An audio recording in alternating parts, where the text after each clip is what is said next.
vas arrêter de crier là. Tu vas arrêter? Tu vas arrêter, oui ou non? Je t'ai même pas touché, tu commences par crier. Arrête-moi ça. Arrête-moi tous ces cris là.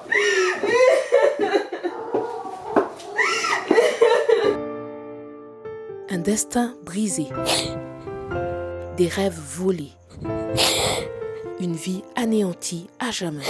Les violences faites aux femmes et aux filles sont l'un des fléaux les plus répandus au monde. Que ce soit moi la dernière fille à être violée, mais pas d'autres filles ici au Tchad. Les dispositifs législatifs se multiplient, mais le tabou est loin d'être brisé. Le Tchad n'en est malheureusement pas épargné, car chaque jour qui passe, violences domestiques, agressions sexuelles, viols, mutilations génitales prennent de plus en plus d'ampleur. Des abus bien souvent cachés par des victimes apeurées, brisées, obligées de vivre avec. Notre dossier va s'appesantir spécifiquement sur les viols et les abus sexuels.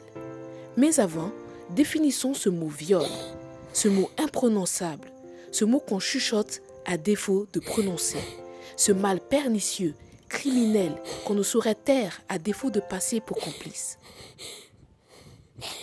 Le viol est un acte sexuel commis par violence, contrainte, menace ou surprise et sans consentement de la victime. Parmi ces nombreuses victimes réduites au silence, une jeune fille de 14 ans violée a accepté de nous parler.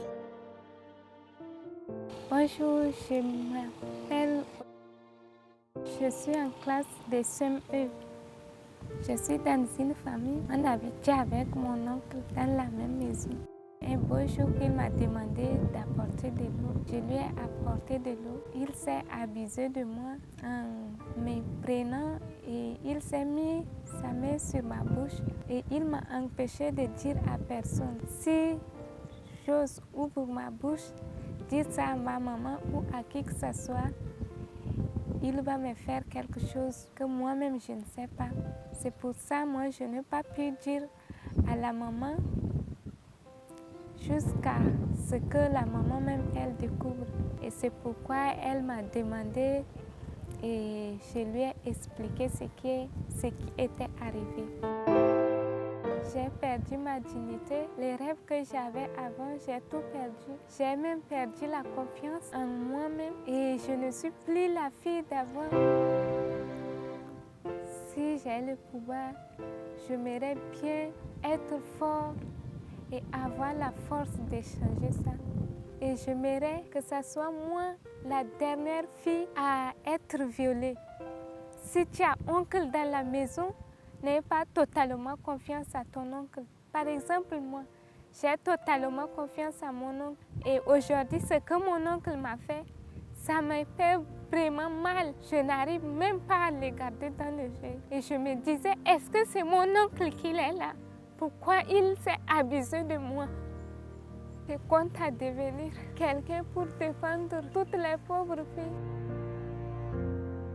Je suis au milieu de mes camarades. Je n'arrive plus à être comme leurs camarades d'avant. Je suis changée tout d'un coup. À chaque fois, mes camarades me demandaient pourquoi je suis comme ça et je n'ai aucune réponse à leur répondre. Parce que je n'ai plus la dignité de fonder une famille ou d'être aimée. Quand quelqu'un est ton oncle, si ta maman n'est pas là, c'est lui qui doit être ta maman. Mais si ton oncle te ferait ça, qu'est-ce que tu vas imaginer?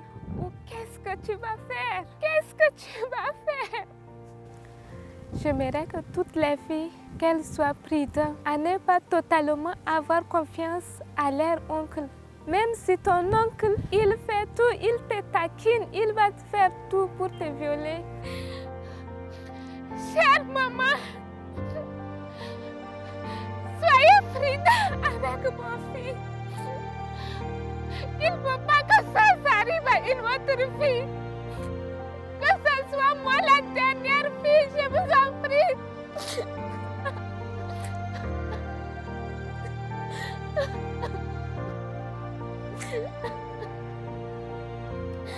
C'est très douloureux.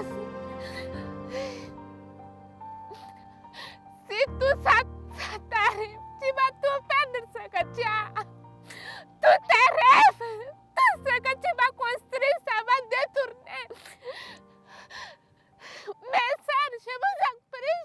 L'acteur principal de cette lutte au Tchad est le Public Interest Law Center avec son partenaire ONU Femmes qui œuvre ardemment pour que les survivantes des violences faites aux femmes et filles soient prises en charge dans les centres d'écoute de N'Djamena, Moundou, Kélo, Koumra, ses principales zones d'intervention pour le moment. L'avocate principale et représentante du PILC, Madame Delphine Kemdelum Djiraïbe, nous parle de sa mission.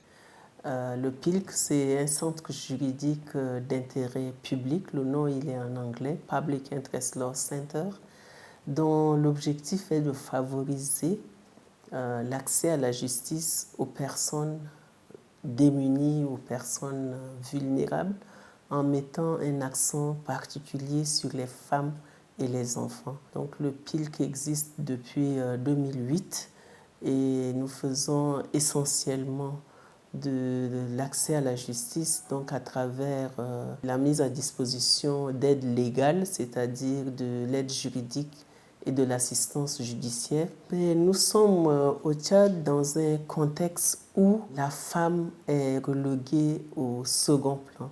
Et en tant que telle, ses droits ne sont pas respectés et elle fait l'objet de toutes les violences imaginables. Nous avons un projet que nous avons commencé à mettre en œuvre depuis janvier 2020 qui est financé par le Fonds spécial des Nations Unies pour la lutte contre les violences faites aux femmes et qui nous permet donc de nous attaquer d'une manière beaucoup plus spécifique contre les viols et les abus sexuels. À travers ce projet, nous avons tout un programme de formation, de sensibilisation et de renforcement de capacité de nos parajuristes parce que le mode opératoire du PILC, c'est l'utilisation des parajuristes pour mettre à disposition l'aide légale et l'utilisation des avocats pour distribuer l'assistance judiciaire. Parce que la spécificité du PILC, c'est donc d'avoir ces parajuristes qui vivent dans leur communauté, qui sont à proximité des populations et qui peuvent parer au plus pressé et amener les femmes, surtout en besoin de justice, à avoir accès aux services de justice. Afin de lutter efficacement contre ce fléau qui mine la société tchadienne, une communauté de parajuristes constituée par le PILC, Centre juridique d'intérêt public, s'est constituée dans plusieurs villes. Nous nous sommes donc rendus à Koundoul rencontrer le point focal qui nous explique sa mission. Je suis Ndongar Tatola, je suis le point focal des parajuristes de Koundoul, de la première promotion. Bon, nous ici à Koundoul, quand on a eu le PILC est venu nous former, nous sommes organisés.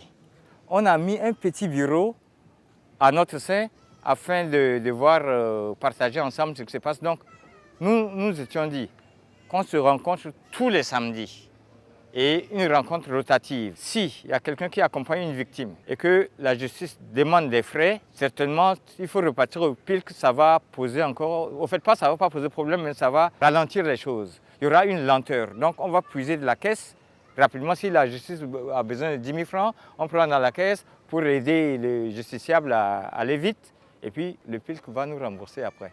C'est ça le but de notre réunion aujourd'hui. Quand les femmes là sont violées, quelquefois pour partager c'est difficile.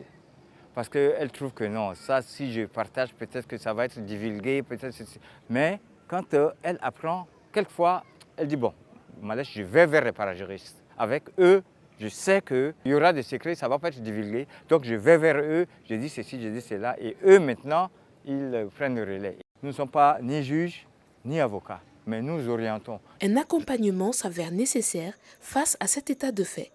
Des conseils et orientations pratiques sont donnés aux victimes, aux parents et aux familles. Les filles doivent savoir qu'elles ne doivent pas se culpabiliser quand elles sont victimes de viol. Parce que ni leur comportement, ni leur habillement, ni leur appartenance sociale ne devrait justifier le fait qu'elles aient été victimes de viol. Le message important que je dirais à ces filles, c'est de ne pas se taire quand elles subissent un acte de viol. Elles doivent se sentir assez fortes pour dénoncer, pour briser le silence et pour faire en sorte que leur cause soit entendue. Et PILC est là pour ça, les parajuristes sont là pour ça, les avocats sont là pour ça. Donc elles doivent se sentir en sécurité pour pouvoir dénoncer. Vous savez, le viol, c'est la pire forme de torture qui puisse exister parce qu'elle est pernicieuse et elle torture la victime d'une manière permanente et définitive. Une fille violée, une femme violée ne sera jamais la même personne qu'elle était avant le viol. Et ça, il faut qu'on s'en rende compte pour appréhender la gravité de ce phénomène et amener tout le monde à se lever contre ce phénomène, y compris les hommes, je dirais même les hommes en premier lieu, parce que nous parlons des violences faites aux femmes et aux filles, et donc c'est les hommes qui violent ces femmes et qui violent ces filles, et qui d'autant plus est grave. Nous avons des cas ici, des filles de 4 ans, de 8 ans, qui sont violées parfois par leur père. Donc on se demande ce qui se passe dans la tête de ces hommes. On ne doit pas considérer ça comme un fait divers. C'est grave parce que cette femme, cette fille violée, est considérée comme morte. Elle est là, mais elle n'est pas là. Ce n'est pas elle qui est là, c'est une autre personne après ce viol. Ne pas laisser la victime prendre la décision de sa vie pour que ce mal soit traité est destructeur. Et j'interpelle les parents à s'engager dans la lutte pour les violences que les filles et les femmes subissent et de faire en sorte que le tabou soit brisé, que le silence soit brisé. Et c'est ça la responsabilité d'un parent. Le parent ne doit pas considérer son honneur à lui au détriment de ce qu'a vécu son enfant. Les victimes de viol sont nécessairement suivies par des gynécologues et des psychologues. Madame Khadija, gynécologue, nous donne un avis éclairé sur les conséquences de ces violences chez les victimes. Les conséquences sont vraiment multiples, variées. Ça peut se manifester par des troubles de comportement. Ce trouble de comportement peut se manifester à l'âge adulte, peut aussi amener un enfant une difficulté d'adaptation scolaire. Et cette difficulté-là conduit aussi à un comportement. Et la plupart des enfants se retrouvent dans des gangs. Il y a aussi des troubles somatiques des enfants qui ont eu des agressions, des viols, se retrouvent avec des pertes des urines nocturnes. On appelle ça énurésie, qui peut les accompagner jusqu'à l'âge d'adolescence ou même d'adulte. Il y a aussi des cas de lésions. Et on reçoit des petites filles avec des lésions. On peut réparer, mais ça peut avoir des séquelles. En parlant des lésions, j'ajoute aussi dans les violences faites aux femmes, les mutilations génitales. Les mutilations génitales sont aussi comptées comme des violences sexuelles. Il y a aussi des IST qui résultent aussi de complications de violences sexuelles. Ça a plusieurs complications et ça varie selon l'individu et ça varie avec la prise en charge. Donc toutes ces complications sont liées à l'accueil au premier contact et à la prise en charge. Il faut d'abord commencer à conseiller et protéger celles qui ne sont pas encore violées. Ça peut être l'éducation, la communication ou même la sensibilisation. Tous ces problèmes sont liés à nos problèmes sociaux, l'éducation, les ménages difficiles, les orphelins, les enfants accueillis dans les familles. La femme est un être sacré, elle donne la vie. Une femme est faite pour être aimée et non violentée. Brisons tous ensemble le silence. Dénonçons les violeurs au numéro vert 1231. Le PILC et ses parajuristes aideront. Un oncle qui viole sa nièce, plus jamais ça.